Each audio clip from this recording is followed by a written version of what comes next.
Om Ajnanatimirandasya Jnananjana Shalakaya Chakshurunmilitam Yena Tasmai Shri Guruve Namaha Sri Chaitanya Manobhistam Stapitam Yena Bhutale Swayam Rupa Kadamayam Dadati Swapadantikam Vandeham Sri Guru Sri Yuta Padakamalam Sri Gurum Vaishnavamscha Sri Rupam Sagrajatam Sahagana Raghunatam Vitam Tam Sajivam साद्वैतं सावधूतं परिजन सहितं कृष्ण चैतन्य देवं श्री राधा कृष्ण पदान् सहगन ललिता श्री विशाखान्वितांश्च हे कृष्ण करुणा सिंधु दीनबंधु जगतपते गोपेश गोपिका कांत राधा कांत नमस्ते तप्त कांचन गौरांगी राधे वृंदावनेश्वरी विश्वभानुसुते देवी प्रणमामि हरिप्रिये वंशकल्पतरुभ्यश्च कृपा सिन्धुभैव च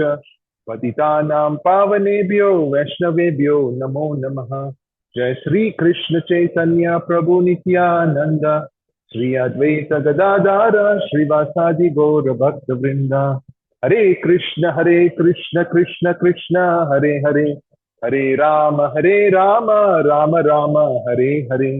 हरे कृष्ण कृष्ण कृष्ण हरे हरे, हरे राम राम राम हरे हरे। हरे कृष्ण कृष्ण कृष्ण हरे हरे, हरे राम राम राम हरे हरे। ओम नमो भगवते वासुदेवाय, ओम नमो भगवते वासुदेवाय, ओम नमो भगवते वासुदेवाय। नारायणं नमस्कृत्य नरं चैव नरोत्तमं देवीं सरस्वतीं व्यासं ततो जयमुदीरये। नास्य प्रयस्य भद्रेषु नित्यं भागवत सेवया भगवती उत्तम श्लोके भक्ति भवती नैष्ठिकी। कृष्णाय वासुदेवाय देवकी नंदनाय च नंद गोपा कुमाराय गोविंदाय नमो नमः। Okay, so for the benefit of those who have just come into the class, note that we are going to be doing a quick summary study of the first three cantos, right? Because there are many who are joining over WebEx now, over Zoom. We have about 20 participants, 15 plus. I know there are a few family members who are also joining. So there are 15 members over there, and many of them are new to Srimad Bhagavatam. But I also wanted to be fair to all those participants who have been coming for the last 1 year.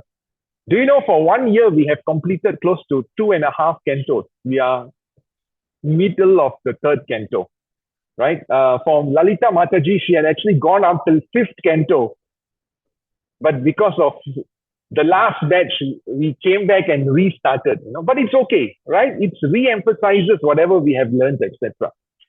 So while the Srimad Bhagavad Gita consists 700 verses, the Bhagavatam consists 18,000 verses. Wonderful. The Bhagavad Gita is a conversation between Bhagwan Sri Krishna and Arjuna, right? Where Bhagwan Sri Krishna is the chariot driver, right? And Arjuna is giving him the instructions where to go, etc. But philosophically, Lord Krishna is giving Arjuna the instructions on how do you go about leading your life. Okay. So while we look at Bhagavatam, 18,000 verses, right? 18,000 verses, and these verses can be nicely put into 12 cantos or 12 sections or 12 skanda, right? So today we will try to cover the first canto. And, while Bhagavad Gita speaks about the conversation between Arjuna and Krishna, the Bhagavatam speaks about the Lord himself, the pastimes of the Lord, the qualities of the Lord, right? The attributes of the Lord, the different incarnations of the Lord, etc. Right? Also speaks about one very important element in the Bhagavatam. What is that? Bhakti. Yes, Bhagavatam and Bhakti are synonymous, right? You cannot have Bhagavatam without bhakti. And that's the reason why, although the Bhagavatam was already written by Vyasadeva, he had to actually come and edit it. Can you believe it? He had to come and edit it. Why?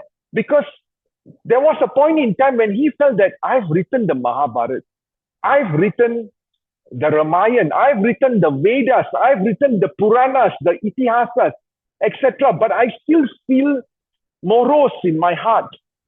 Something is lacking. You know, we are getting into Kali Yuga. People in Kali Yuga are not as fortunate as people who were in Satya Yuga, Treta Yuga, and Dwapara Yuga. Their lives are not so, they're not very long. And then, there's just, the piety is not as extensive as what it was in the previous lives. So what can be done for them? While he was feeling this moroseness, his spiritual master, Narada Muni, came and explained to him that, whatever you have done is sort of cheating religion. It is talking about karma kanda. If I do this, then I will get this in return.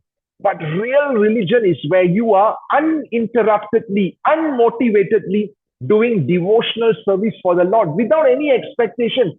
Why without any expectation? Because whatever the Lord will be doing for you will be for your best. It's only time which separates between what our realization is and what the activity is going to be. It's only time. Because eventually, if you have full faith in the Lord, you will realize that everything good will materialize for you. Okay? So, Bhagavad Gita ends with this last few verses, which says that Krishna says, because you are my dear friend, I am speaking to you this supreme instruction, the most confidential knowledge. Hey Arjuna, I taught you a lot about Jnana Yoga, Dhyana Yoga, about the soul, etc.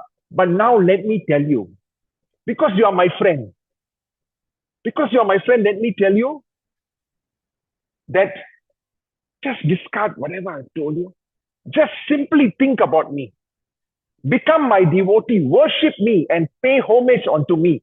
Thus you will come to me without fear. And I promise you this because you're my dear friend. So Krishna is actually saying, all of you are his dear friend. We have forgotten our relationship with the Lord. And that's the reason why we are back into this material world again and again and again and again. Until we realize what our purpose in life is, our dharma is, we will not be able to go back. Okay?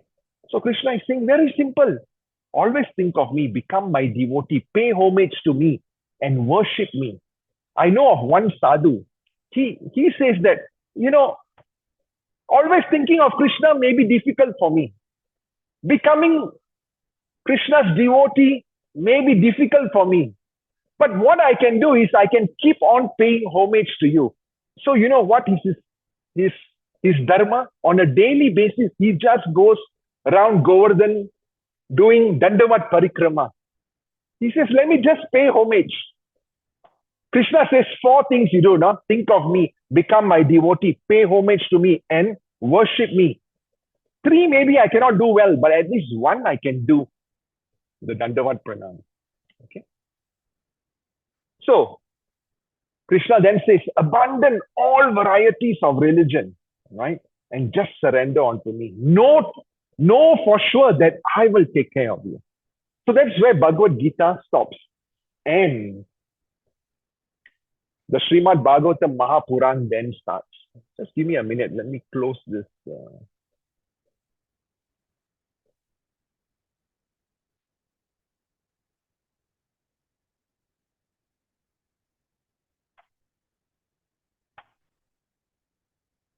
Hey, any experts on Zoom over here?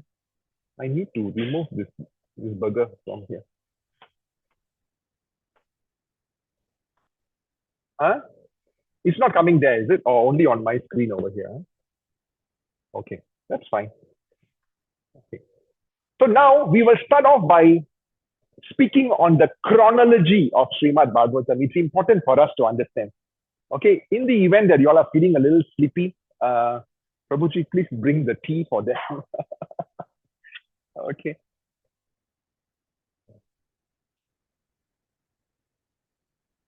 Right. So, some 5,126 years ago, Krishna left this material world. Where was the place Krishna left?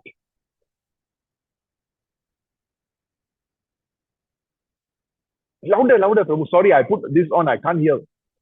Prabhasha, right? In Gujarat, that's where Lord Krishna left to go back to the spiritual world. And he ensured that all the Vrishnis who are actually also from the spiritual world, or they are demigods, etc., they will all go back.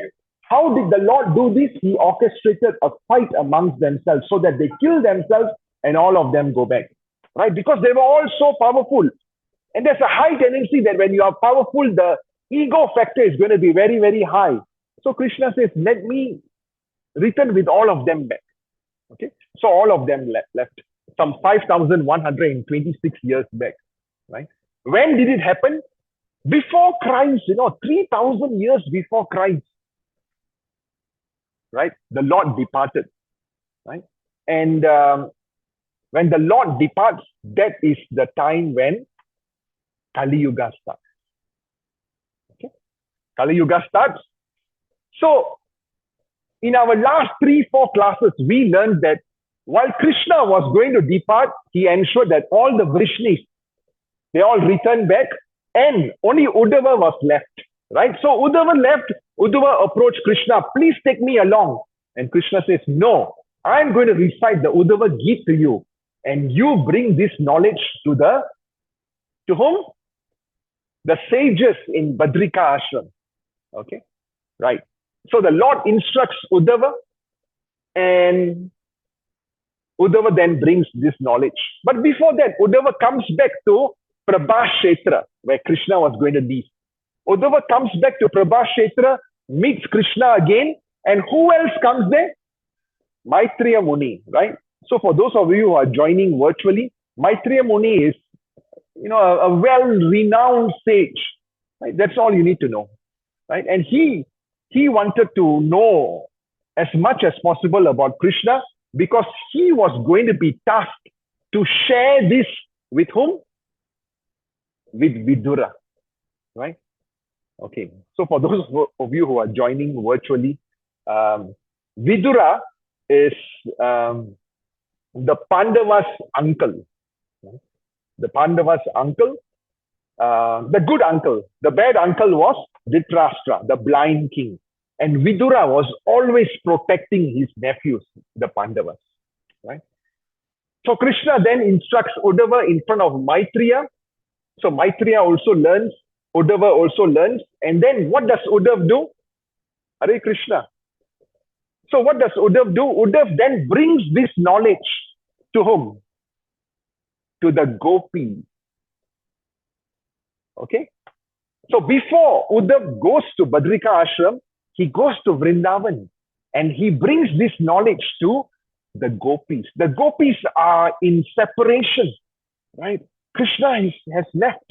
In fact, the gopis, if you go to Gujarat, there is this Gopi Kund, where we are using this tilak. The tilak is consisting of the remains of the gopis as they jumped into the pond when they realized that Krishna is also going to go any moment. So this is the Gopi Chandan taken from the Gopi. Right? So all of this is the chronological order. And then in Hastinapur, before the Kurukshetra war starts, what happens? Right. So Krishna goes as the peace messenger, right? And tells Duryodhana, please stop the war. There's going to be a huge massacre, right? Millions of soldiers are going to die. Our relatives, everyone is going to die, right? So you please stop the war. And what did Duryodhana say? Right? He tried to catch Krishna, and Krishna showed him the universal form. Even after showing him the universal form, Duryodhana did not have trust in who Krishna was. Okay? So you can see all of that. And then Vidura also becomes a peace messenger. But once again, Duryodhana says, no, you are our uncle. You are eating our food, right? And you are on the side of the Pandavas. right? So Vidura couldn't take it anymore and he left. So Vidura left. Balramji also left, didn't want to fight in the war, right? And the war then starts.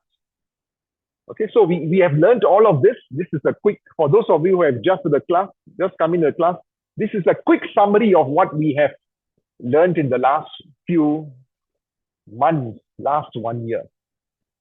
Okay, so then Vidura travels to Haridwar because Maitreya Muni, after hearing from Krishna, he goes to Haridwar. So Vidura wanted to desperately learn about how did Krishna leave? What was Krishna's last messengers for humanity at large? And therefore, Vidura went to Maitreya Muni.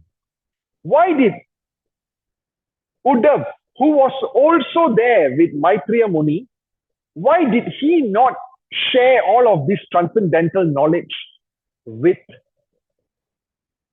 Vidura? Yes, correct. Because of seniority, right? Both of us heard this from Krishna, but you are so much senior. The etiquette is that Vidura should hear from you. So Vidur, you please go to Haridwar and Maitreya Muni is there. You listen. Okay. So after hearing all of this, what does Vidura do? Vidura says that, oh, my nephews have all been killed. Okay. The Pandavas are there. And the Pandavas are so kind. The same uncle, the same Tayaji who wanted to kill them, they are looking after him. All right, let me go and tell Vidura, let me go and tell Dhritarashtra, what are you wasting your life for? Right? Why are you still over here? You should be renouncing your life altogether and go away to the forest. Okay? So Vidura's mission, Vidura was chased away by his nephews. Vidura was chased away by his nephews, chased away, yes, in some way. At the same time, Vidura personally wanted to leave, right?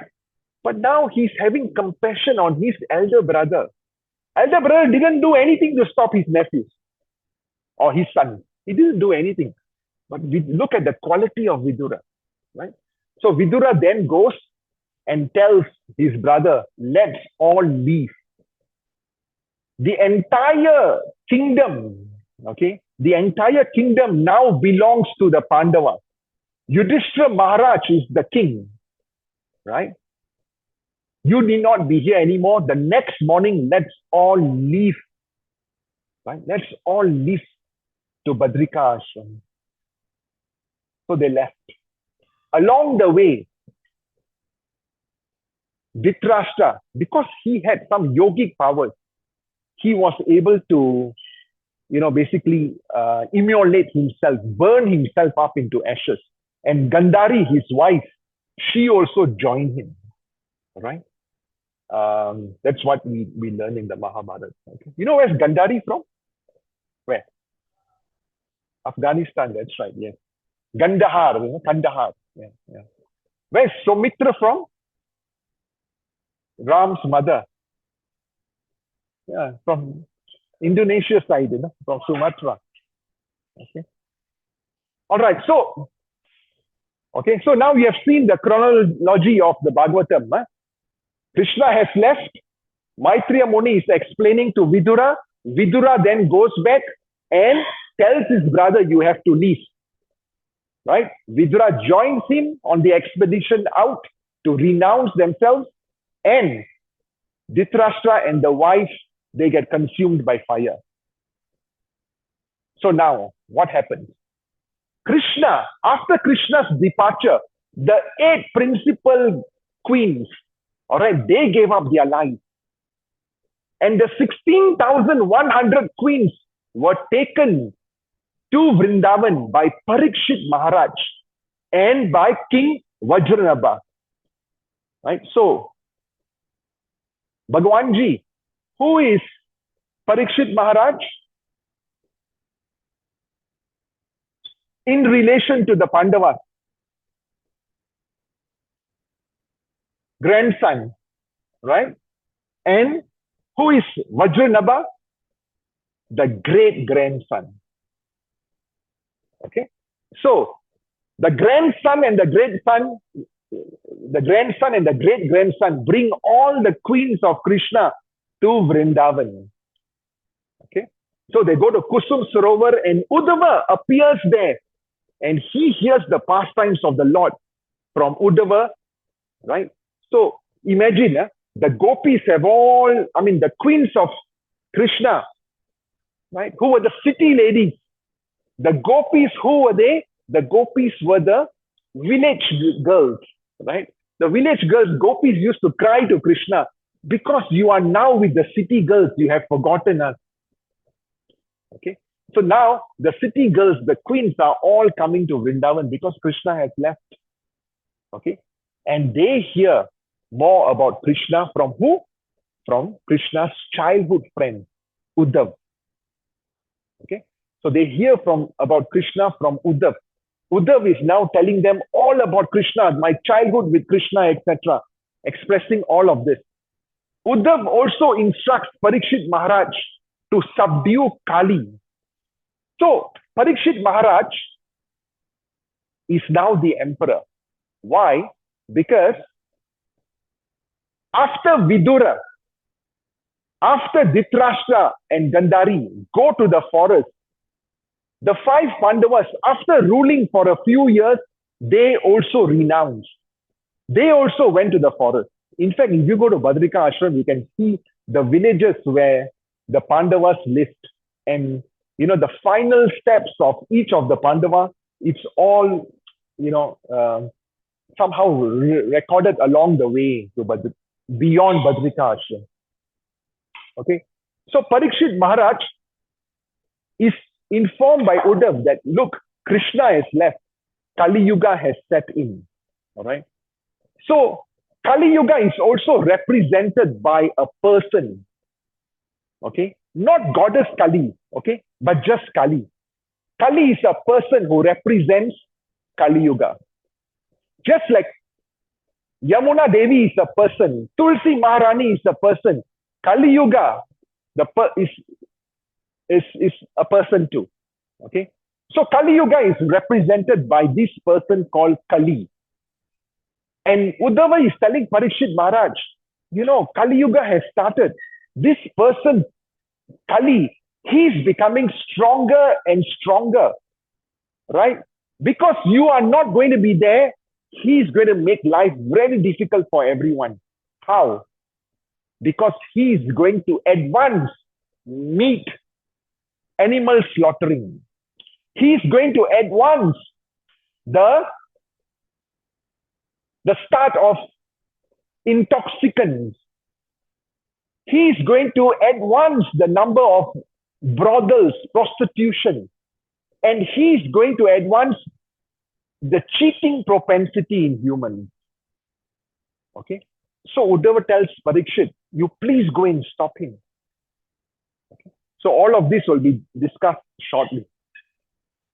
So while all of this is happening, while Parikshit Maharaj goes to subdue Kali, Uddhav then recites the Srimad Bhagavatam for 1 month.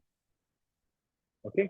Uddhav narrates Srimad Bhagavatam for 1 month after the completion, and Krishna is already gone. The gopis are listening to this.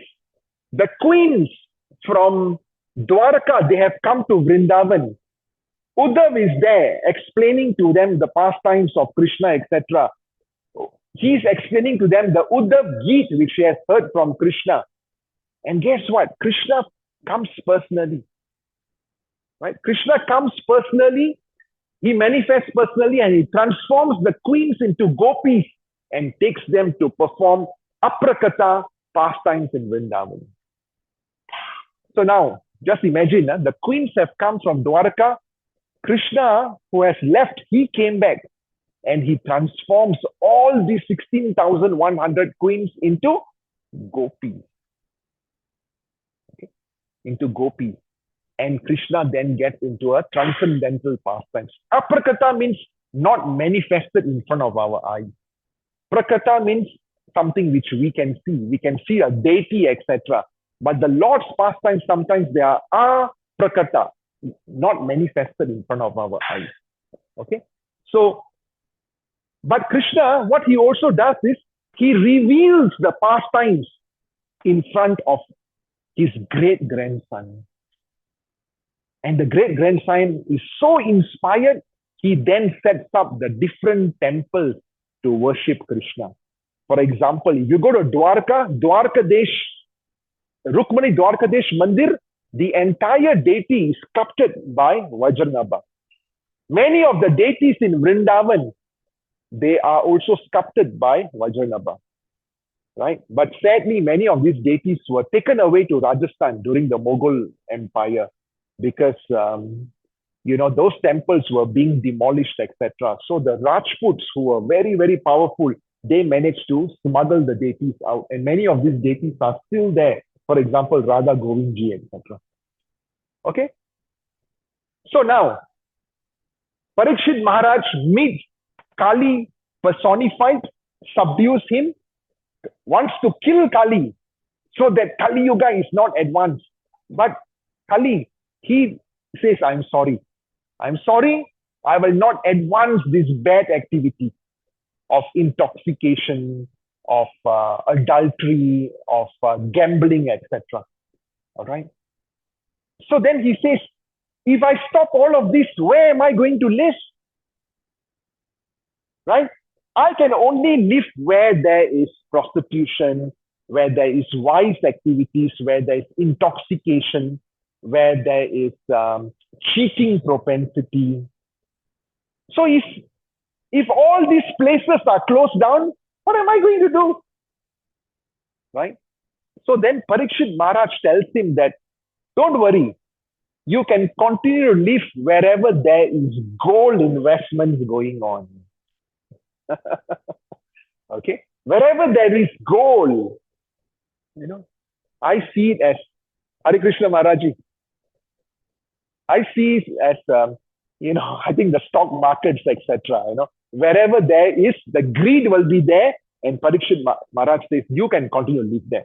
But when Parikshit Maharaj was killed by the snake bird, then there was no one else to protect us from this Kali personality. And therefore, when Parikshit Maharaj left, all of these activities started again. Okay, so where does Kali personified live? The person Kali Purush, where does he live? In all these areas where there is gold, where intoxication happens, etc. Okay, and then Bhagavatam also explains how Parikshit Maharaj was forced to leave. In 7 days, he was cursed to die in 7 days. Right? Anyone remember? Mataji?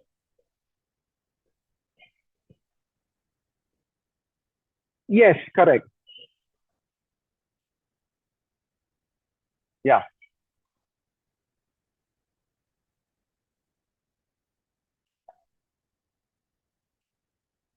yeah. Excellent. Wonderful. Thank you very much, Mataji. So Parikshit Maharaj, after his expedition, hunting expedition, he went into a hermitage. He was so hungry and thirsty, right? And he saw Shamika Rishi. Shamika Rishi was in deep trance and did not want to be disturbed. Parikshit Maharaj felt that I'm the emperor of the universe, and I am coming to your place. You're not even giving me a place to sit or asking me about water, etc. There's a dead snake around. He garlanded him. And his son, which is Shringi, he came and he saw that, oh, my dad is having a snake around him. And he immediately cursed the emperor of the universe to die in 7 days because you will be bitten by the snake bird, Takshaka, right? Takshaka. You will be bitten by that snake bird. Okay. So then Parikshit Maharaj, within 7 days and 7 nights, without eating and drinking anything, remember that what was the cause of his destruction? Hunger. He was hungry, he was thirsty, and he was having that ego. How can I, being the emperor of the universe, all right, not be respected? And now you see, within 7 days and 7 nights, he is so hungry, not for food or water, but hungry to hear how one should conduct his life. towards the last 7 days of his life. Okay. So he hears this, and then this happens. Okay. So you understand the chronology? Now, Parikshit Maharaj has gone up. And Vasudev, he has already written the Srimad Bhagavatam. But now he's morose. Something is lacking. As we advance into Kali Yuga, something is lacking. And therefore, he kept on meditating. And his Guru Maharaj, Narada Muni, came and told him, whatever you have written is actually not the essence. It is not what the purpose of life is all about. The purpose of life is the uninterrupted, unmotivated worship of Krishna. Whatever you have written in the Vedas, etc., is about, if you do this, you get this in return. Right? It's like having a transcendental butler to help you. No, that's what not real religion is all about. I now empower you to edit the Srimad Bhagavatam. Okay? So that's how it happens. You can see over here. Anyway, all of these notes will be given to you. Okay. So then, Srimad Bhagavatam is now revised by Vyasadeva. Who is his first student of the revision? His son. Who is the son? Okay, I'll just take a pause over here. Malti Mataji, Karthik, etc. Can you hear me loud and clear? Just put a thumbs up if your camera is still on, or just chat in. Raj, all okay, yeah? All right, good. Okay, so Vyasadeva is now explaining this. Actually, he explains this to his wife, right? And the wife hears this, right? Yeah. So, and the son was conceived, and the son, Sukadev Goswami, he refused to come out from his mother's womb until Krishna personally came and told him that you are already liberated. You don't worry about Kali Yuga. It will not affect you. Okay, but when Sukadev Goswami appeared, he ran away from his father. Was he not religious? Was he not a pious person? He was. But what was the extent of his piety or his spirituality in terms of the absolute truth? He was yes, correct, right? So he had that conception that the Brahman Jyoti was the highest conception of the Lord, right? So he was a Brahmavadi. And therefore the father said, no. That's not the highest conception. You need to know more about Bhagavan himself, which is there in the 10th canto. All right. So what does he do? He sends 2 messengers to call the son back. What are the 2 verses which the 2 messengers will give the son? Hey, all this you all must remember lah. Anuj Prabhu. Okay. Yes. No. That's only the second one. Okay, very good. All right. Yes. Thank you very much, Prabhu. So the first verse, if you read his notes, is there actually. Right? How great is Putana, the witch? She came to kill Krishna, but Krishna is so kind. He gave her the position of her mother. Right? Although she was there to kill him, how great the Supreme Personality of Godhead is. And then what's the second verse? Yeah, the Lord is so beautiful as a person. Brahma Jyoti is just the energy, but Krishna is so beautiful as a person. So beautiful. So much so that when the deers, when they see that their wives, the doe, they are mesmerized by Krishna. They are not at all jealous. But look at us, the gopis. Our husbands are so jealous whenever we think about Krishna. So just hearing these 2 verses from Srimad Bhagavatam, Sukadev Goswami realizes that, wow, there's so much more for me to learn. I've not learned enough. He came back. He then learns the new edited version of the Srimad Bhagavatam. Okay. And then Parikshit Maharaj went around everywhere looking, who can explain to me what should I do in these 7 days? And he heard from Parikshit Maharaj. Was it Parikshit Maharaj just came and said, no, I'm the most qualified? No. All the sages in the assembly said that Parikshit Maharaj, because he has Vigyan, he has realized knowledge. The knowledge given by his father has amplified so many times until it has become realized knowledge. And therefore, please listen to this from Sukadev Goswami. All right. All the big gurus, including his own father, was there. Vyasadeva is the literary incarnation of Krishna. Right? So can you imagine when Krishna sees that his disciple, is being glorified, how amazing the Lord feels, Similarly, when Vyasadeva felt that, my son is being glorified because of his devotional service, he must have felt so great about it, right?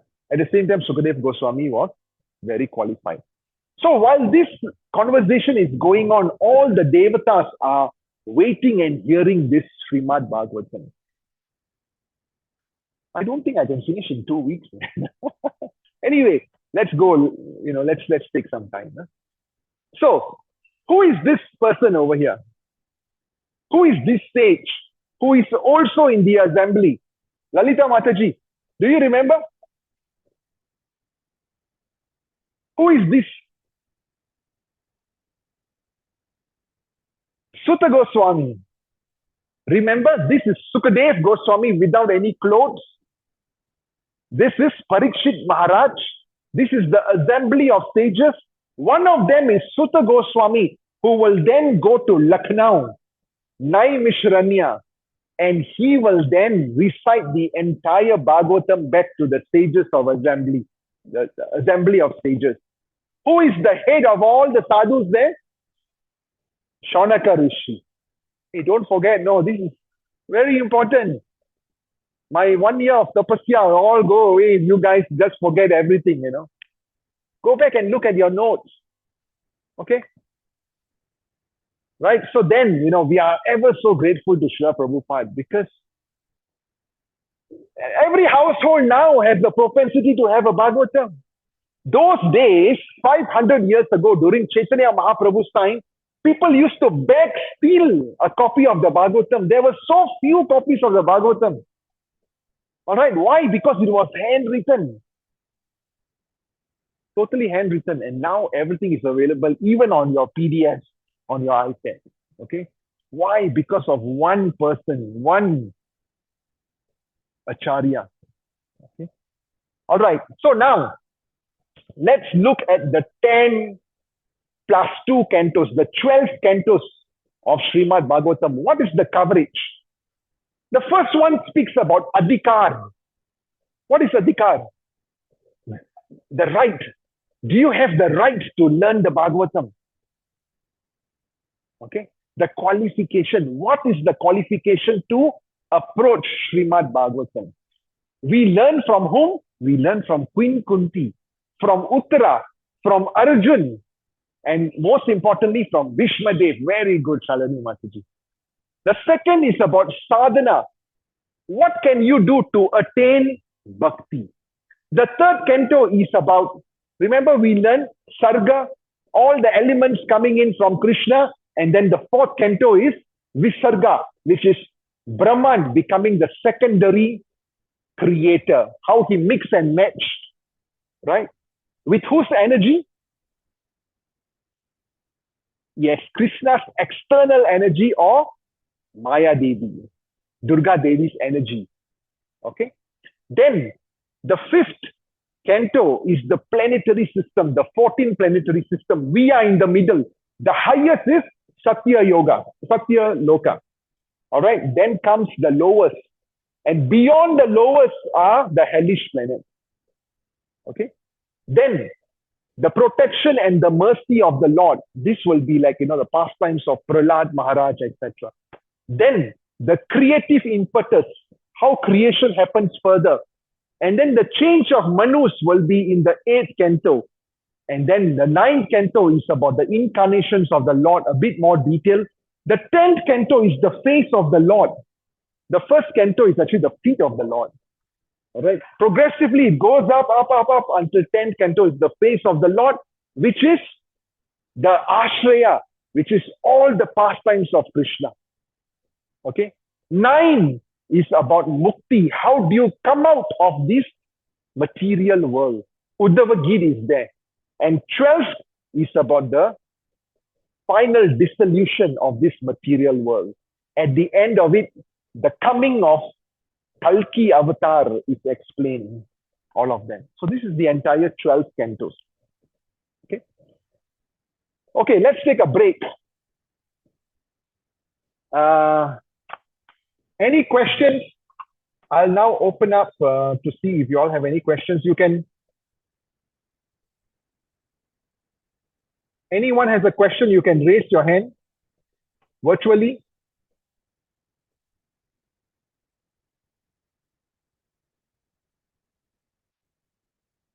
You can unmute if you want now.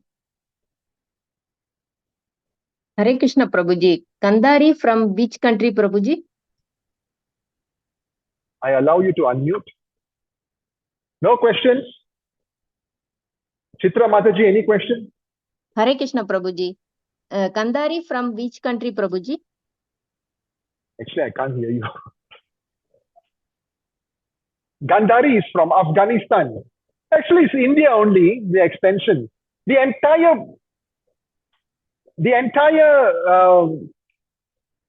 earth was actually Bharatvarsh, you know.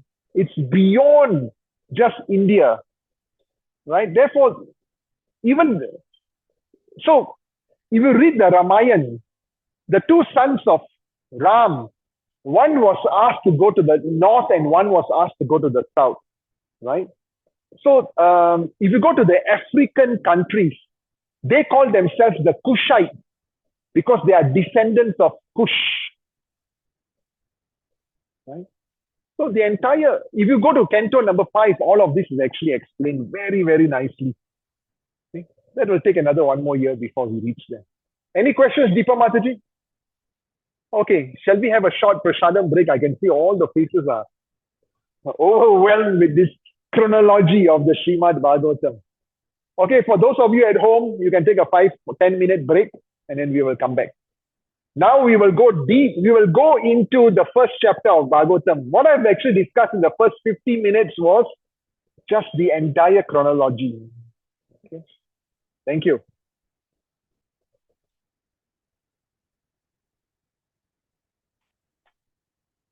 Prasadam time.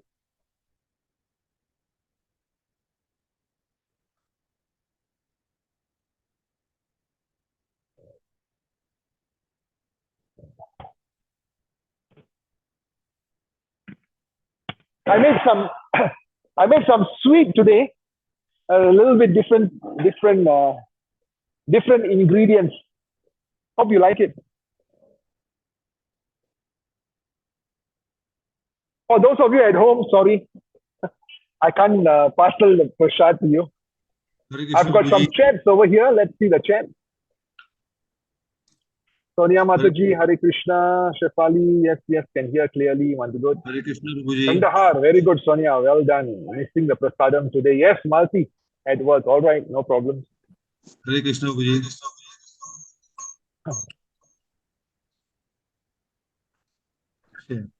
Hare Krishna, Prabhuji.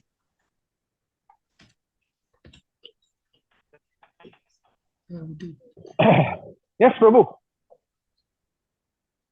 Hare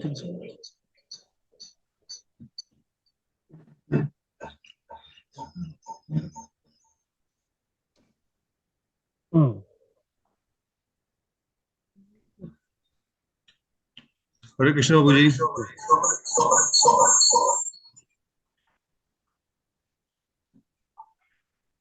I do not know about that.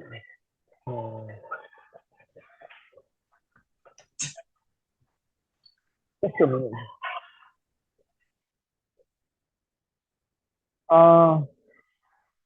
At least it is not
Okay, so for those of you who are joining virtually, welcome back.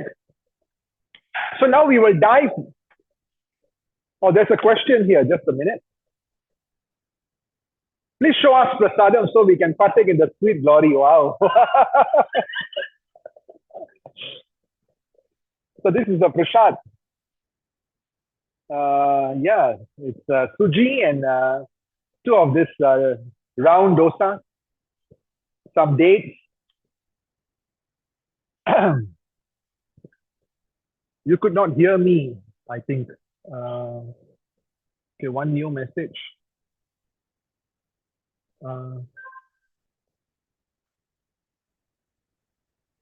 How do we explain to someone that God pervades in all beings, even in the most sinful and evil person? Right. So basically, if you look at a person who is alive and a person who is not alive, what is the difference? For example, I'm alive and speaking to you. A minute later, I die. What's the difference between Pradeep Kumar 1 minute ago and the body 1 minute later? The consciousness has left. Correct. The consciousness has left. Right? So the consciousness is actually an individual consciousness or the individual soul. But our scriptures explain that together with the individual soul, the super soul is also existing. All right, is also present. Right? Empirically, right? Empirically, from a experimental point of view, we cannot really show the super soul being present. But as far as the soul being present, yes, what is the difference between a dead body and the same person who was alive moments ago? It is the consciousness, right? How is it that incarnation happens? Why is it that kids can actually remember their past, etc.? That means the soul is moving to a different body. Right? In our Bhagavad Gita class, we learned that actually when someone leaves the body, the soul is carried by the subtle body, the mind, the intelligence, and the false ego goes into the new body. All right? That is what is learned. But as far as the existence of Paramatma in the heart next to the soul, I'm not sure, Ravi Prabhu, whether there's any empirical evidence to this, but the scriptures explain that yes, the Lord has expanded himself into the Paramatma in every atom, in every living entity. And maybe the proof could be the intuition which we have sometimes, that intuition which we have sometimes. What do you think, Prabhu? Mm-hmm. Yes. Yes, Sachit Ananda. Yes, he's eternal. Yeah.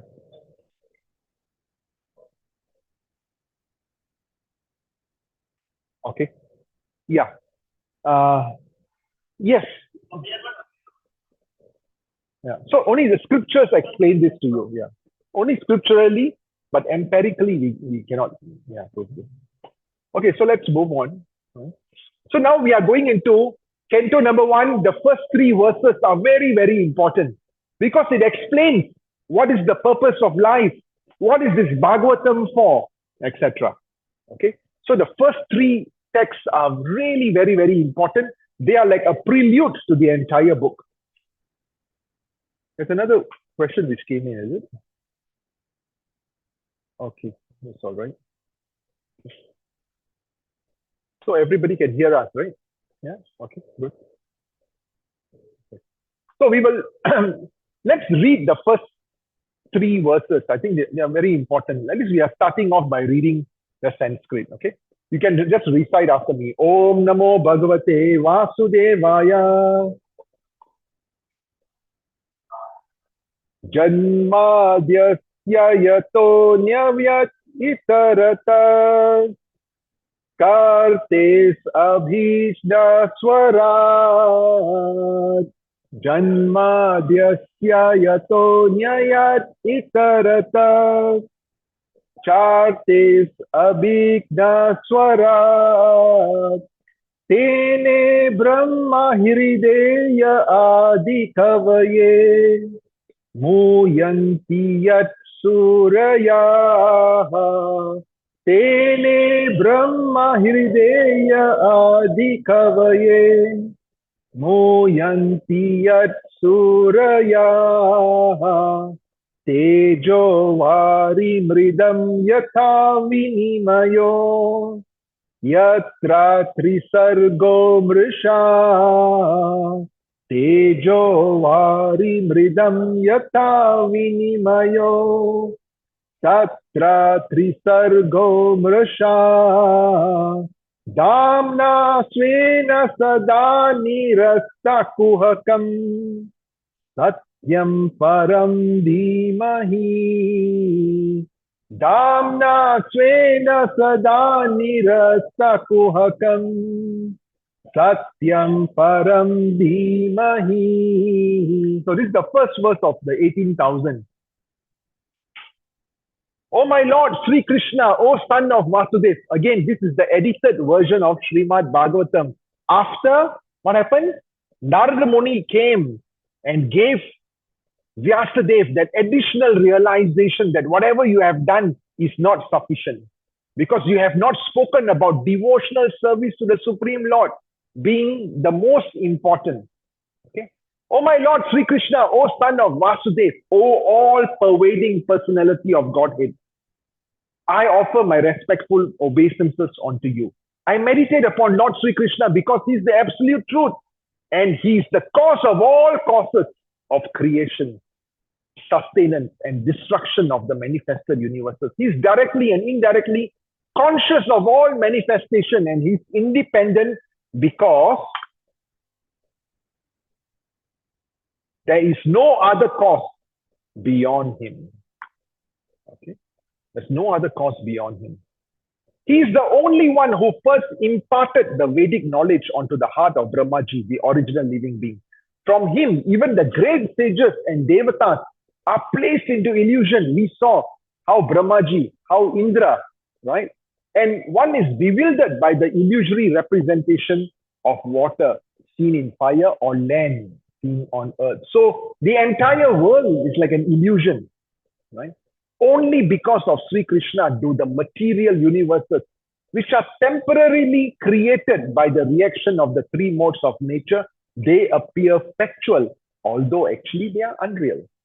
I therefore meditate upon him who is eternally existent in the transcendental abode, which is forever free from the illusory representation of the material world. So what Krishna is saying is that, what Vyasadeva is saying is, right, he's meditating on Krishna, right? He's offering obeisances because Krishna is the cause of everything. And he is also directly or indirectly conscious of everything, whatever is happening. He's also answering Ravi's question about being present in every living entity. Okay? And Krishna is the one who first imparted the Vedic knowledge onto the heart of Brahmaji. Brahma actually heard tapa, tapa, tapa. Right? Coming back to Shalini's point a few months ago, when we were discussing this point about tapa, tapa, tapa. And then he went internally, he started meditating internally, and therefore the Lord gave him that transcendental knowledge. When you open up to receiving this grace, the grace will actually come. Right? Okay, so that's the first verse. And then we move on to the second verse, which is defining what Bhagavatam is and what true religion is. Dharma projita kaitavatra paramo nirmat saranam satam. Dharma projita kaitavatra paramo nirmat saranam satam. Vedyam vastavam atra vastu sivadam tapatrayon mulanam. Vedyam Vaktam Astra Vastu Sivadam Tapatrayot Mulanam Srimad Bhagavate Mahamuni Krite Kimva Parir Ishvara Srimad Bhagavata Mahamuni Krite Kimva Parir Ishvara Sadyo Hride Avarubhya Tetra Krityabhi Susru Subhi Sat Chanat Sadyo Hride Avarubhya Tetra Krityabhi Susru Subhi Sat Chanat. So, Bhagavatam is completely rejecting all the religious activities which are materially motivated. This Bhagavad Puran propounds the highest truth, which is understandable only by devotees who are fully pure in heart. The highest truth, what is it? It's the reality distinguished from illusion for the welfare of all. Such truth uproots the threefold misery. And therefore, the Bhagavatam compiled by Vyasadeva is sufficient in itself for God realization. What is the need of any other scriptures? As soon as one attentively and submissively hears the message of Bhagavatam, by the culture of knowledge, the Supreme Lord becomes established within their heart. Okay, so just by reading Bhagavatam attentively, scrutinizingly, number one is we get Gyan. Number two is we get Vairagya, which is detachment from the material. Number three is the Lord becomes established in our heart. The Lord is already there. But by reading Bhagavatam, by serving the person Bhagavata, the Lord in our heart gets activated like a washing machine to clean off all the dirt so that we can realize the Lord more and more and more. Okay? So then now the third verse is inviting all of us to taste this sweetness of Bhagavatam. So let's have Gauranga Prabhu explain this. Gauranga Darshan Prabhu explain this. Yeah, just a minute. Check sound. Okay.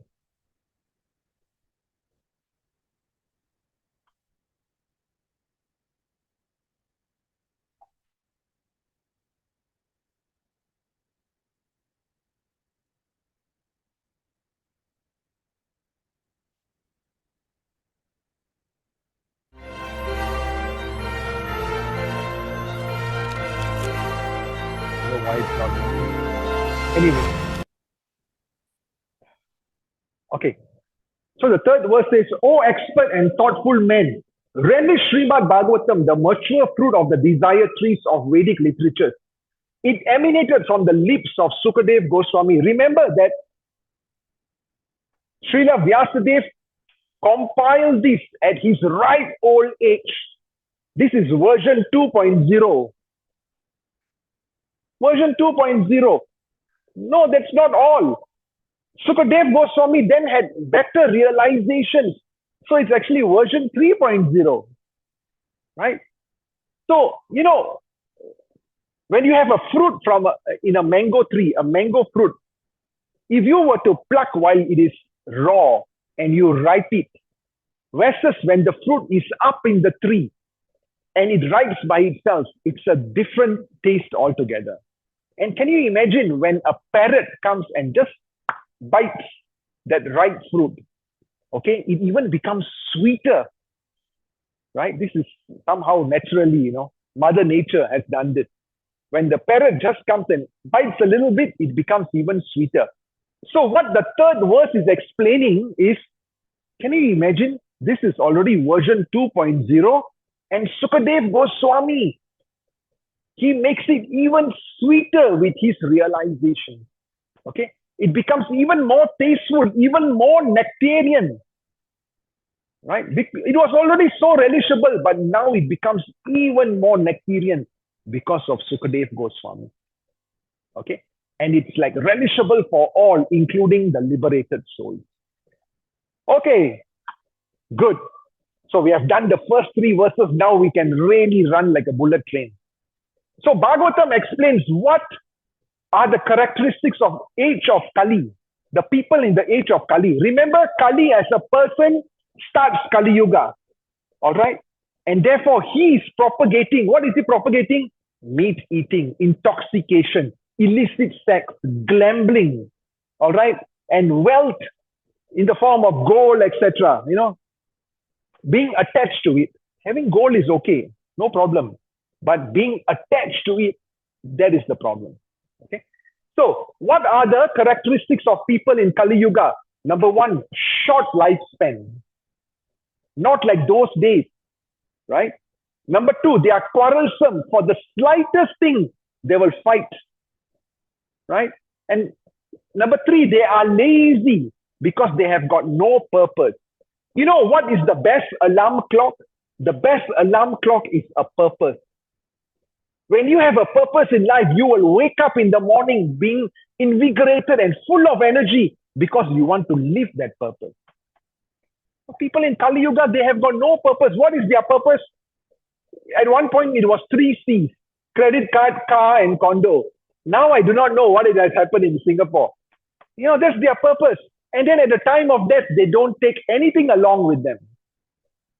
All right, so they are lazy. Number 4 is they are misguided because they have got no understanding of what the ultimate purpose of life is all about.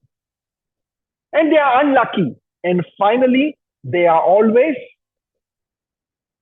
disturbed. Disturbed by what? By the mind and by the body. By others. By natural forces. Right? What is it called? Atmic? Excellent. Thank you, Prabhu. Well done. Okay.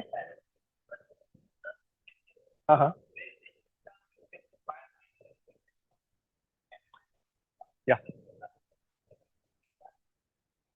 Yeah. Yeah. Correct.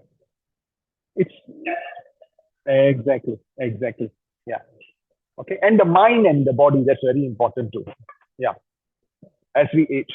So now, the first 3 verses are actually, I made a mistake. The first 3 verses are actually spoken by Vyasadeva. No, they are spoken by Sutta Goswami to the sages of Naimishranya, because he is now remembering what has happened while Parikshit Maharaj was living the last 7 days of his life. So Sutta Goswami, he is addressing to everyone. This is what we are going to be discussing right now. Who is the head of the assembly? Shaunaka Rishi. Shaunaka Rishi, being the representative of all the sages, he is asking this 6 pertinent questions. What is the ultimate benefit for mankind? Which means is how should they conduct themselves? What is the purpose of life? What should they all be aiming for? A very important question, right? Number 2, what is the essence of all scriptures? Number 3, for what reason did the Lord take birth from Devaki? Why did the Lord come? Then the sages are asking, please tell us more about the wonderful deeds of the Lord when he assumed the form of Brahma, Rudra, Shiva for the purpose of creating, maintaining, and destroying the verses. That is why there is a section called the secondary creation and the primary creation. Okay. Then please describe the activities of Lord Hari's incarnation. And finally, where has religion taken shelter after Krishna retired from his own abode? So these are 6 questions asked by the sages of Naimishranya. Okay. Shalini, please answer the first one. What's the ultimate benefit? Raj, number 2. Deepa, number 3.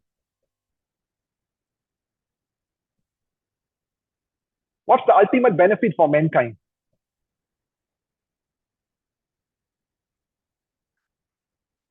Okay, wonderful, right? That's the purpose of life, to come out of this cycle of birth and death. How do you come out from the cycle of birth and death? Exactly, by getting into the consciousness of pure sattva. When we are in the state of pure sattva, we can remember the Lord at the last moment. And therefore, from pure sattva, we can combine back into Goloka Vrindavan, which is in pure sattva. Bhagwanji, well done, man.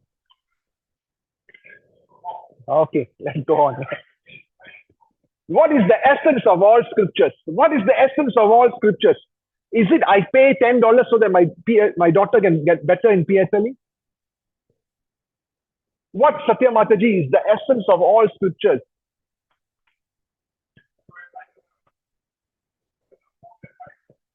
Okay. Bhagwanji, I can see that you are in your 100% right now. Let's give a chance to someone else.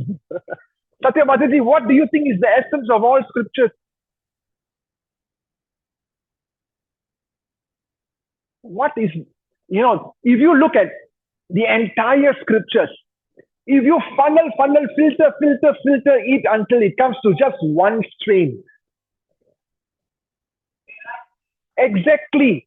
Devotional service to Sri Krishna. That is the essence. Okay?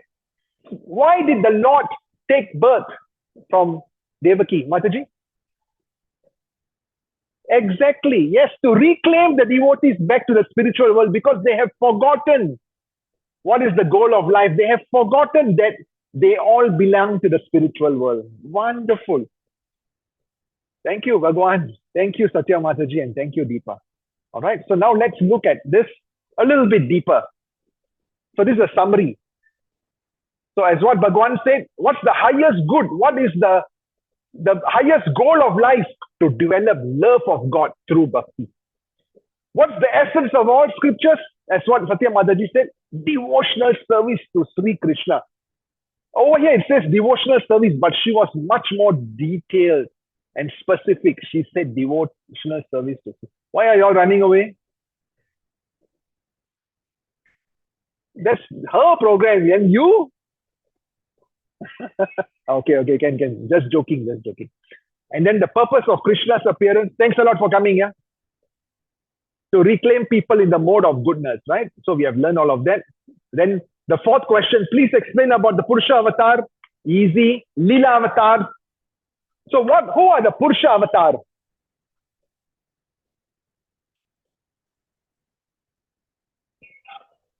Okay, very good. Yeah. Okay. Then the Leela avatars will be like Ram, Varahadev, etc. And then where did religion take shelter after Krishna's disappearance? Bhagavatam. Okay. Very good. Now we can go fast. The remaining verses of the first chapter is living beings who are entangled in the complicated meshes of birth and death. They can be freed immediately by even unconsciously chanting the holy name of Krishna. Even unconsciously, jokingly you chant the Lord's name, you can become a devotee. Can you believe this? When my wife and I, we were serving in the hospice, there's this Malay guy with so much of gold left with only one more week to live. When we were chanting the Maha Mantra, he used to jokingly also chant Hare Krishna, Hare Krishna. He used to we used to tell him, wow, so much of, at least he will be guaranteed, a better life in the next life, right? So anyone, even jokingly, it will still help you. Why? Because the Lord's name is non-different from the Lord. Okay. And then, Sutta Goswami, those great sages who have completely taken shelter of the lotus feet of Lord can at once sanctify those who come in touch with them. That's the reason why I say, whenever there's a Mahapurush, whenever there's a pure devotee who comes, please go and serve them, Yeah. Yesterday, when I was preparing these slides, I was just telling my wife, wow, actually, devotional service can get a speed booster, like what Bhagwanji went through just now, speed booster. When we serve a Mahatma, when we serve pure devotee. What we are doing today, bringing prasadam and all that, with all due respects, we are all mediocre. All right, I'm not sure about Anuj and Shalini and Mataji and Prabhuji, but the rest of us, we are all simple people. We are not pure yet, no. But I tell you, when you serve a pure devotee, then you will see transformation happening in your heart. Really. when you go to India, etc., don't just make it like, a mark, a tick, just I need to go to Mayapur, Vrindavan, blah, blah, blah. Go and serve the sadhus, serve them by hearing, wash their clothes, etc. That's all so important. Okay. Glorification of the devotees who speak that which they are eager to hear.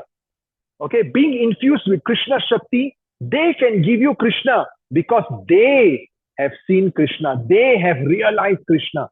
And therefore they can give this to you. Okay. Very important. And then now it ends by telling you what is the glories of Srimad Bhagavatam. This Srimad Bhagavatam is the literary incarnation of God. The book Bhagavata, and it's compiled by Vyasadeva, the incarnation of God. It's meant for the ultimate good of all. And it's all successful, all blissful, and all perfect. Therefore, Bhagavatam has to be our constant companion. Okay? Anyone wants a Bhagavatam set? But you must make a commitment that you will read it. Prabhuji has just bought one set, Yeah. Prabhuji just bought. He paid like $300 something for one full set of Bhagavatam. Okay, if you want a Bhagavatam set, you please tell me, because I know of one devotee who has an extra set and would like to give. But remember the commitment. Oh Narada, wherever this is so important. Wherever in Kali Yuga the scripture Bhagavatam is present, there Lord Hari will go along with the 13 devatas. Anyone who daily reads with devotion, even one verse of Bhagavatam, will obtain the benefits of studying all the 8 Puranas. Okay, that's the power. Okay. So now we will go deeper. So Narada Muni now explains. Okay, so you will see here, because what I have done last night is I actually went into chapter by chapter and extracted all the essence. And therefore you will see the best from the 19 chapters. Narada Muni then explains this very important verse. Save pumsam paro dharmo yato bhaktir ahoksaja ahoitiki aparitihata yayatma suprasidati. So in 126, Narada Muni is explaining the supreme occupation of purpose or the dharma of all humanity is that by which when one man or woman can attain to devotional service unto the transcendental Lord. This devotional service must be unmotivated and uninterrupted. Only then it will completely satisfy you. Okay? Only then it will completely satisfy you. If we are praying for something, is it wrong? No. It's all right, Bhagwanji. In life we have so many problems. It's okay to pray for it. But know that ultimately we are praying to the Lord because we just love the Lord. We start off like that. It's okay. Start off, by asking the Lord. It's okay. Nothing wrong. Huh? Okay, I also ask the Lord. So there are a few, there's a classification of dharma. Number one is the apara dharma, and the other one is the para dharma. So what is Bhagavatam saying? Bhagavatam is emphasizing the para dharma. What is para dharma? The transcendental dharma looks at your spiritual nature. Your notes, you will get it. Okay, the eternal nature, the mood of loving devotional service, acting on the platform of the soul to please the Lord. And what is the aparma dharma? Which is material desires, the duty of bodily platform, non-transcendental platform. Right? Yeah, we having our children, etc., family, looking after parents, etc. They are all nice dharma, but they are not the para dharma. Okay, because all of that cannot bring us to the next world. So now, another very important verse from the second chapter. By rendering devotional service unto the personality of Godhead, one immediately acquires costless knowledge and detachment from the world. Remember, when we read the Bhagavatam, we get detachment. Just by reading, just by chanting the Lord's name, slowly your material desires will get away. You'll get detached. So detachment is one, which is vairagya. The other one is gyan. You'll get the knowledge. And the third one is bhakti. Okay. So then Bhagavatam explains, if you look at absolute truth, this table is truth, but only for a while. This prasadam is truth. After a few moments, it will not be there. Absolute truth means since time immemorial, it has been truth. Forever it will remain truth. Absolute truth is only the Lord. And the Lord can be seen in three different ways. Number one, as the Brahman effulgence. Okay, we learn in Bhagavad Gita. Brahman effulgence, the energy which is emanating from the Lord's body. Number two is Paramatma in the heart of every living entity. And number three is Bhagwan himself. Okay, so this is covered in the second chapter. And then Bhagavatam explains further, there are two categories of literature. Literature for materialists. It's called the materialistic literature, where the words are not to glorify the Lord. Okay, it's not at all to glorify the Lord. It's about glorifying ourselves. And when we read this, it's like, the crows looking for rubbish. But what we want is transcendental literature, right? Paramahans, right? On the other hand, literature which is full of descriptions of the transcendental glories of the Lord's name, fame, forms, and pastimes. That is what we want, right? So how do you ensure that we progress in bhakti, right?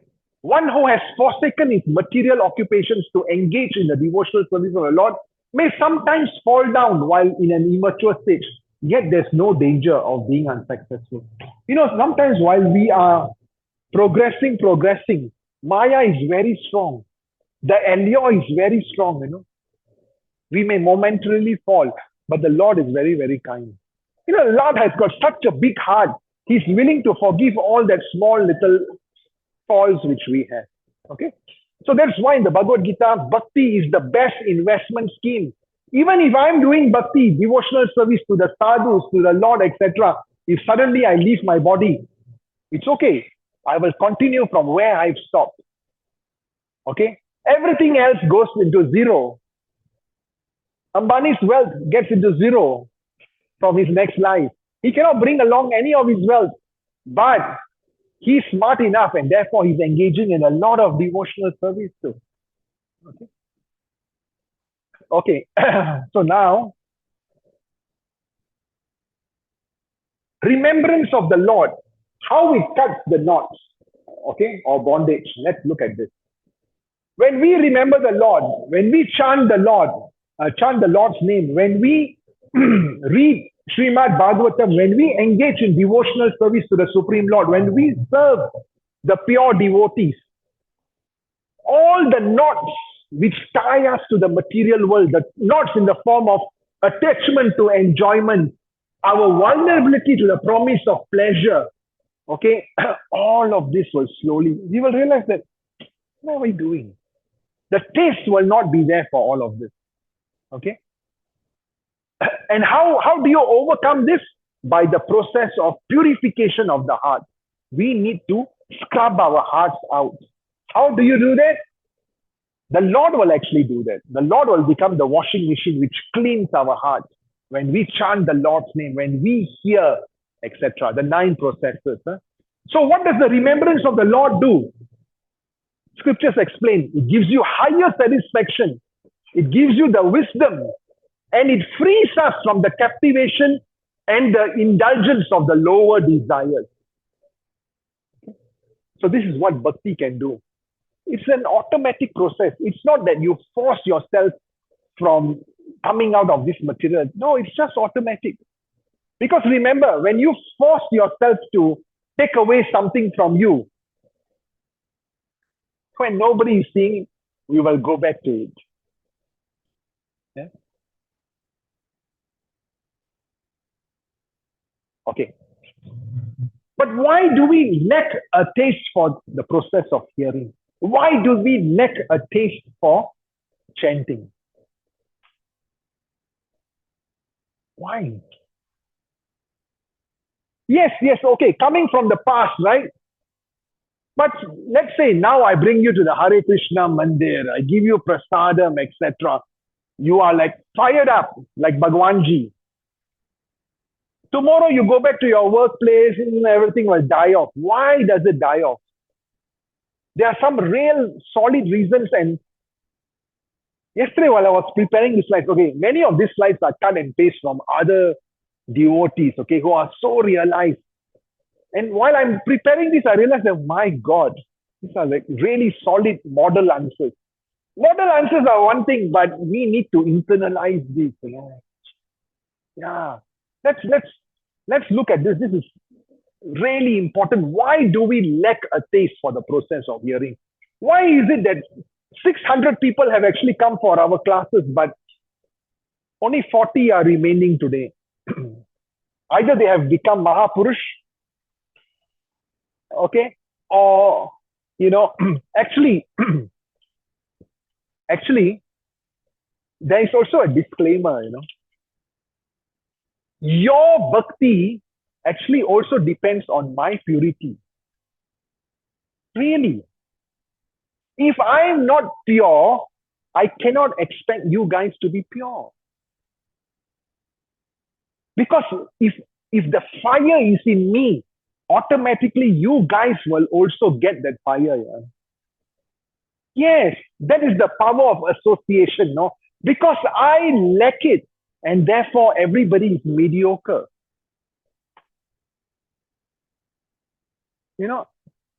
Think about it. Seriously, this is something I always tell my wife, because we are, I teach, etc. But internally, I haven't got a grasp of it yet. Yeah? I need everyone's blessing. That's why purity is so important.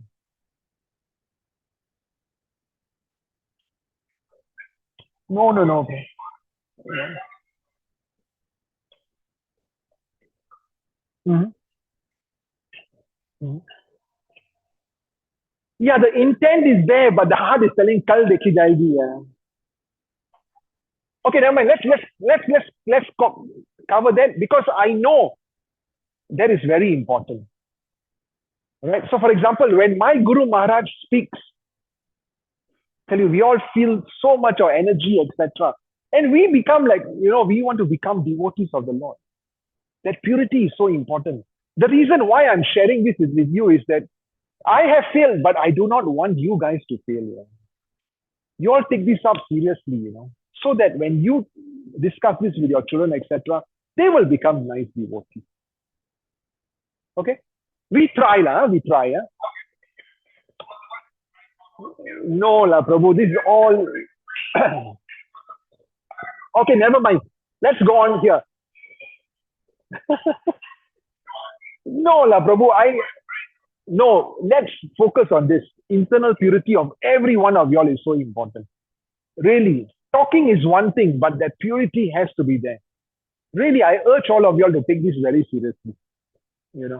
Because, otherwise what's going to happen? It is just lip service. Sunday ko aayenge hum, prasad thoda le lenge. We will just eat, we will read a little bit, Monday to Thursday. That bhakti is not there. I tell you, we are just wasting our time. I'd rather be like one of those guys in Orchard Road, enjoying life like anything. Right? We know the philosophy and yet we're not living it. That is the biggest pain, I tell you. We know it, but yet we are procrastinating. We know Brahma Muhurat starts 1.5 hours before the sun rises, but alarm clock, behave. 10 more minutes. 7 o'clock we will wake up. When we go to the altar, we treat the deity impersonally. We talk about personal, right? The Lord is a person, but I can go out of my house without even telling the Lord bye-bye. These are all small little things. There was an earthquake in Delhi. I was sitting down listening to a Bhagavatam class. The wall was massaging my back. And then I realized it's an earthquake. We all ran away from our house. We didn't bother about Krishna in the house. Really, I tell you, while I was preparing this, I was just telling myself, I'm cheating myself. I would urge all of you all not to cheat yourself, bro, also. Please, Make this your last life in this earth. Yeah. Don't come back. What is there in this life? Coming back. Tomorrow, if I'm born in utopia, not every time you will get Bukatima house, Bhagwanji. Yeah, really, let's not waste this lifetime. I got this realization while I was preparing this class. I said, my God. Yes.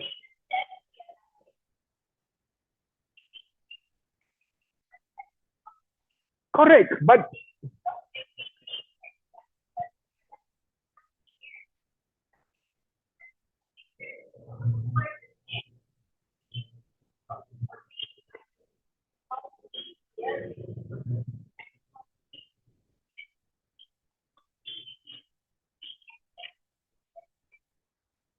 you see, Mataji, there's also this very important element. Everybody talks about intent is very important, right?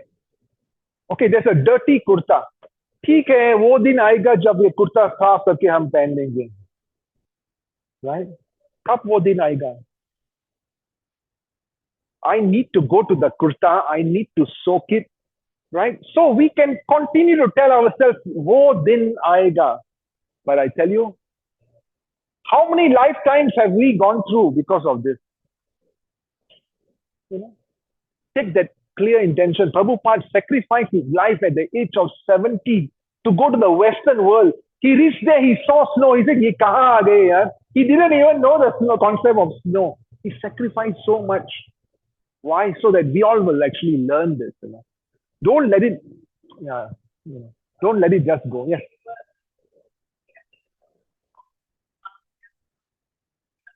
Yes. I'm coming to them again now. Yeah. Yes. Coming. Yeah.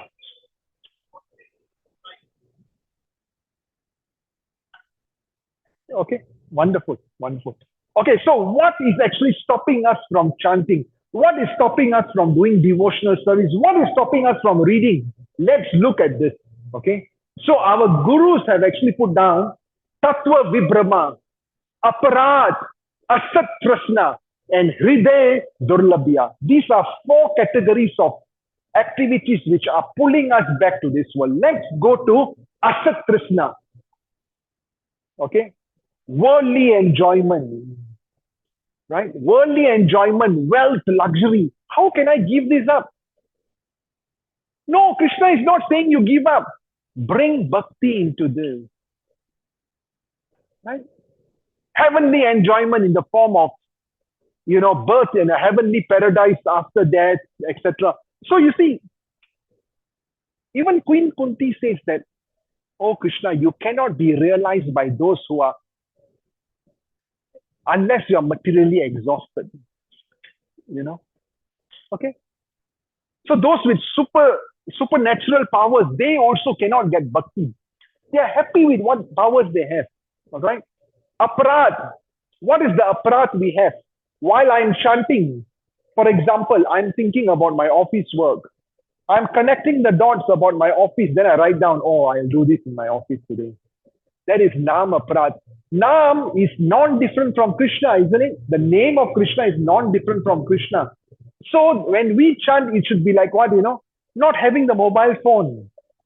It should be like, I'm in an interview with Krishna. 100% focus. It's so difficult to do, right? Seva Aparat. While I'm cutting vegetables, etc., I'm complaining that Mataji doesn't know how to clean the kitchen properly also. That is Seva Aparat. What's going to happen? Her sins are going to come to me. Yeah. All right? Vaishnava Aparat. We have no right to speak ill about any Vaishnava. It is them and Krishna. Even if a person steals money from the temple, we have no right because we do not know what is his relationship with Krishna. Okay? Dham Aparat. I go to Vrindavan, you can get hot masala dosa today. It is not the mood of worship. Today I don't want to go and queue up for that prasad. I just want to relax. I want to wake up a little late, etc. That's dharma prad. Okay, battery is running low.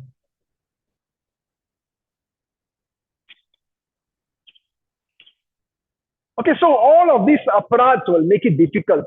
Okay, jiva aparad, offenses to other living entities. Like me killing millions of termites. I don't know how many lives I have to come back. All right? And then, Swatattva Brahma, illusions regarding our own identity. Oh, I'm not the spirit soul. I'm this body. All right? The inclination to just being worried about that body and not feeding the soul. Remember polishing the cage?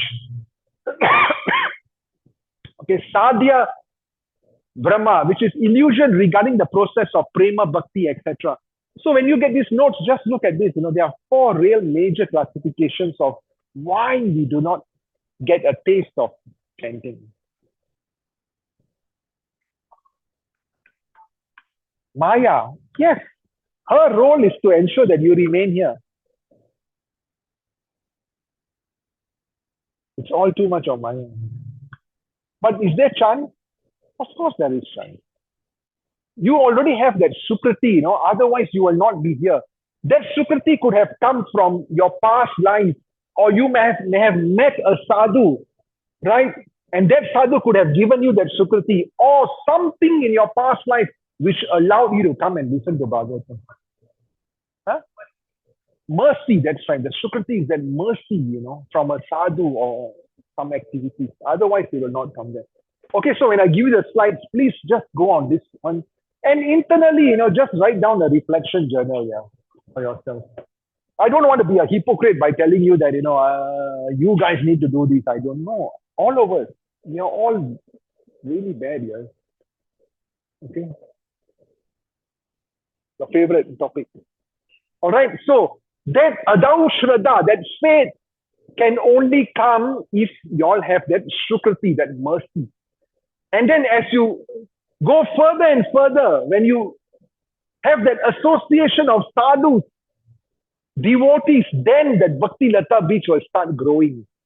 All right. If you do devotional service, you do more of your sadhana, all of that, then you realize that, wow, the plant is growing. But then it reaches a certain stage where it doesn't want to grow anymore. That is where we need to go back to this and see why. What are the anarthas? Remove that anarthas. Okay? Once you remove that anarthas, then you will realize that, wow, that taste is building up. Okay? That taste is building up, that ruchi, that nishtha, that steadiness is there. Then you will become attached to it. You cannot live a day without chanting your rounds. You cannot live a day without reading the Bhagavatam. You cannot live a day without doing Mangala Arati. Then it will become pure love. Bhav, that bhav will be there. And finally, that pure love for Krishna or prema. Okay? So these are the weeds in the path of bhakti, We spoke about this. What are the weeds? When a devotee commits an offense at the feet of a Vaishnava. All right? These are unwanted creepers which will just drag the bhakti lata beach down. Right? When we go to a dam, but we're not respectful of the dam, when we kill other insects, etc., animals, etc., when we do not offer our food to Krishna, but we are eating sin, all of these are the weeds which will bring us down and down and down. Okay? So then we go deeper into this, we will look at, that entire process, the steps towards prema bhakti. Okay. And then finally, we will learn that actually Vasudeva for Krishna, all right, he's the ultimate object of the Vedas He's the ultimate purpose of sacrifice, which is to please the Lord. Whatever yoga which we are doing, it is to realize the Lord. Whatever fruitive activities which we engage in, the results are also, the fruits are given by the Lord. Right? And then whatever knowledge which we are trying to attain, the highest knowledge is the perfection of bhakti. Whatever austerities which we are doing, it should be performed to please the Lord. Whatever religion which we are embarking, the final religion, the topmost religion is just spontaneous love for Krishna. Okay? And the supreme goal or supreme purpose is just Sri Krishna. So we will stop over here. All right? Then next week we will go through the incarnations of Krishna. Okay, I'll just stop over here and see if we have any questions. Let's see how many of them are still around. Wow, not bad.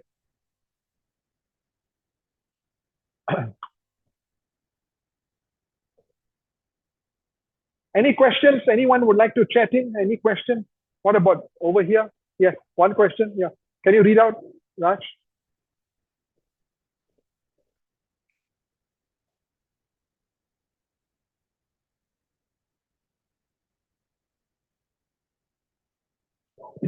Okay.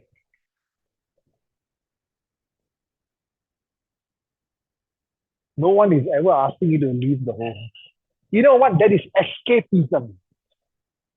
That is escapism. That is not bhakti. Bhakti means you remain at home. All right? And you engage in devotional service.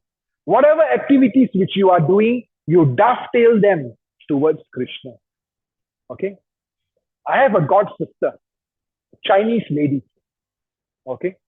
She is chanting 20 rounds on a daily basis. She has 2 sons.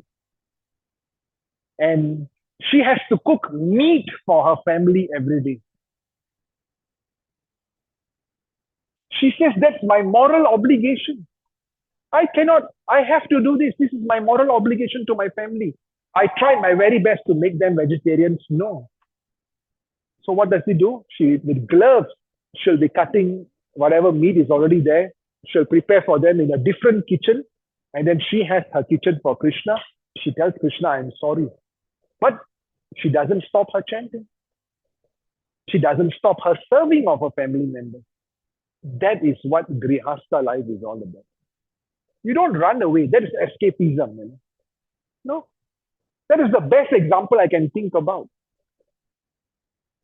And she's so nice. I tell you, we just love her association. She's so funny. Last week we were in Batam and she came along with us. She was so nice. Okay? So don't have to run away. Remain whatever you are doing. You have to eat food. Offer it to Krishna first. Whatever salary you get from your job, give it to Krishna a little bit. Right? Whatever little time you have, use it in the service of Krishna. Okay? Your computer, use the password Krishna108. It can be done. It's so easy, man. I tell you, it's so easy. At the same time, it can be so difficult. Okay? So this was just the first part of Canto number 1. You know, actually, I don't have to feel bad because I think a lot of us have forgotten. Right? It's a good refresher. Don't you think so, Prabhuji? Yeah? Can, Prabhu? Yeah? Yeah. But, you know, sticking is one thing. We need to live it. We need to live it. Okay. Grantraj Srimad Bhagavatam ki jai. Thank you very much, all of you who are joining from home. I really appreciate it. Hare Right? Krishna, So next Prabhuji. week, we will continue. We will continue. And hopefully we can finish Canto 1 because the most important philosophical elements have already been covered. Now it becomes a bit lighter. We will go into Queen Kunti's prayers. We will go into Bhishma Dev's prayers, Arjuna's prayers, Uttara's prayers. We will go into Draupadi's prayers. Okay? And yeah, that's what we will cover. All right? Hey, Cindy, so nice to see you, Cindy. Wow. Hare Krishna, After a Prabhuji. long time. So Cindy actually joined the 3rd batch many years ago. And so nice to see you, Cindy. So nice. You made my day by being here today. Thank you very much. Please join us again, okay? Please bring John in also. Has your son got his posting to NUS yet? I don't know. He Actually, I just can't really hear you, Cindy. Sorry. he's Okay, in the never mind. interview. I'll have a separate chat with you. Okay, Okay. sure. All right. Bye-bye. Hare Krishna. Hare Krishna.